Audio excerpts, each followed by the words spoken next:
आजच्या चर्चेच्या मुद्द्याकडे मंडळी, दुहीच्या टोकावर उभा असलेला आपला समाज कुठल्या दिशेला चाललाय हेच कळत नाहीये। देशाला वैचारिक दिशा देणाऱ्या महाराष्ट्रात आज विवेकी बोलणं, सामंजस्याने वागणं नेभळटपणा वाटू लागलाय। सामाजिक ऐक्याची भाषा करणं गुन्हा ठरवला जाऊ लागलाय। इतक्या टोकाच्या सामाजिक आणि धार्मिक ध्रुवीकरणाच्या टकमक टोकावर हा महाराष्ट्र उभा आहे का?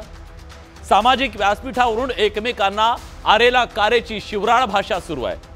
एकमेकांना आव्हानं प्रत्याव्हानं दिली जात आहेत। सामाजिक व्यासपीठावरून एकमेकांच्या विरोधात दंड थोपटले जात आहेत। एकमेकांच्या आया बहिणींचा उद्धार केलाय।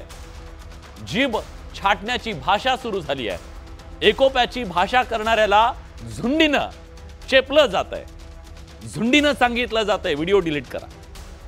यातून तुम्हाला काय साध्य होतंय माहित नाही, पण या महाराष्ट्राची सामाजिक वीण विस्कटतीये हे नक्की। पुढच्या पिढ्याही भोगू शकतील इतके सामाजिक धगीचे चटके गेल्या काही वर्षात महाराष्ट्रानं भोगले। तो मुद्दा आरक्षणाचा आहे। तो पुन्हा पेटवला जातोय। मराठा आरक्षणासाठी मनोज जरांगे पाटील मुंबईच्या दिशेने निघतायत। त्यांची मागणी तीच आहे, मराठा समाजाला ओबीसीतून आरक्षण द्या, सगळे सोयरेची अंमलबजावणी करा, हैदराबाद सातारा गॅझेट लागू करा। सरकारचं लक्ष वेधण्यासाठी त्यांनी चलो मुंबईची हाक दिली आहे। गेली 2 महिने त्यांनी मराठवाडा अक्षरशः पिंजून काढला। ही लढाई आता निर्णायक असल्याचं सांगत मराठा समाज बांधवांना त्यांनी शेवटची साथ घातली आहे। ऐन गणेशोत्सवात मुंबईत धडकण्याचा त्यांचा इरादा आहे, पण ऐन गणेशोत्सवात मुंबईत धडकण्याचं त्यांचं टायमिंग रणनीतीचा भाग आहे का? सरकारवर अफाट दबाव आणण्यासाठीची त्यांची ही खेळी आहे का, की खरंच त्यांना गणेशोत्सवात मुंबई जाम करून सरकारची कोंडी करायची आहे? त्या कोंडीतून मराठा आरक्षणाची कोंडी फुटू शकेल का, असे अनेक प्रश्न उपस्थित केले जात आहेत। दरम्यान मराठा समाजाला ओबीसीतून आरक्षण देण्याची मागणी जोर धरू लागताच ओबीसी समाज बांधवांकडून सुद्धा विरोधाचे सूर उमटू लागले। बीडमध्ये ओबीसी नेते लक्ष्मण हाके यांच्यावर आज दगडफेक झाली। परिस्थिती तणावपूर्ण बनली। पोलिसांनी ती नीट हाताळली, पण ज्या मराठवाड्यातून आंदोलनाचं आणि त्याच्या विरोधाचं मोहोळ उठवलं जातंय, त्यातून राज्यात पुन्हा एकदा मराठा विरुद्ध ओबीसी अशा संघर्षाची भीती वाटू लागली आहे। गुण्या गोविंदानं नांदणाऱ्या समाजात पुन्हा दुहीच्या बीजांची पेरणी होण्याची भीती वाटू लागली आहे। त्यामुळे हे सगळं थांबणं गरजेचं आहे। याचा सर्व पक्षांनी, सर्व जातीच्या नेत्यांनी मिळून एकदाचा सोक्षमोक्ष लावणं गरजेचं आहे। कारण महाराष्ट्र असा सतत कायम धगधगत राहणं आणि त्याची झळ देशाची आर्थिक राजधानी असलेल्या मुंबईला बसणं हे या महाराष्ट्राला कदापि परवडणार नाहीये। आणि त्या मी विले खंड्याचा आहे, माझ्या तात्याला विनाकारण जर टोकरीला मी सोडीत असतो देवेंद्र फडणवीस त्याच्या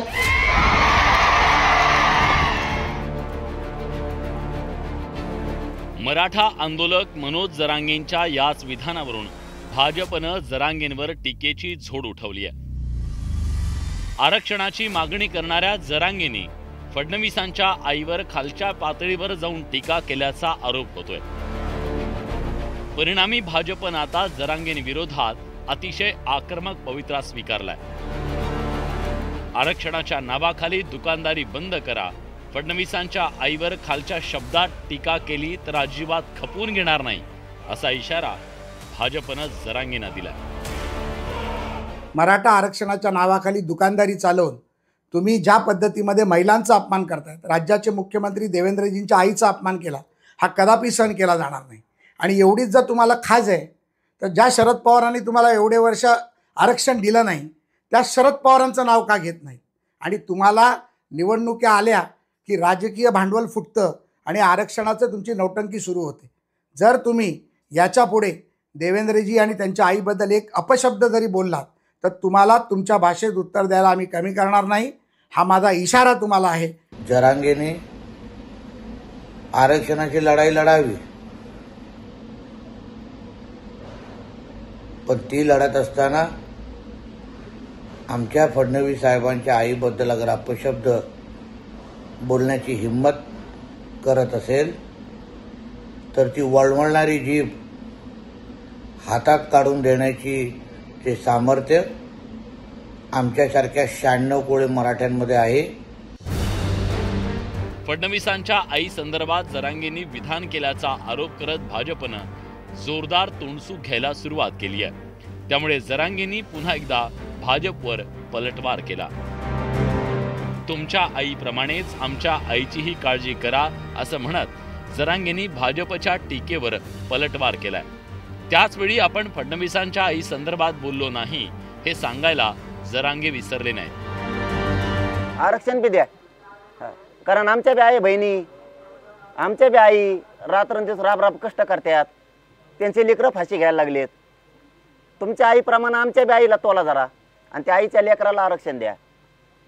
मी तर बोललोच नाही आणि ओघात बोललो बी असेल तरी ते शब्द मी मागं घेतला आणि मोठ्या मनाने घेतला. त्याच्यात काय नाही एवढं.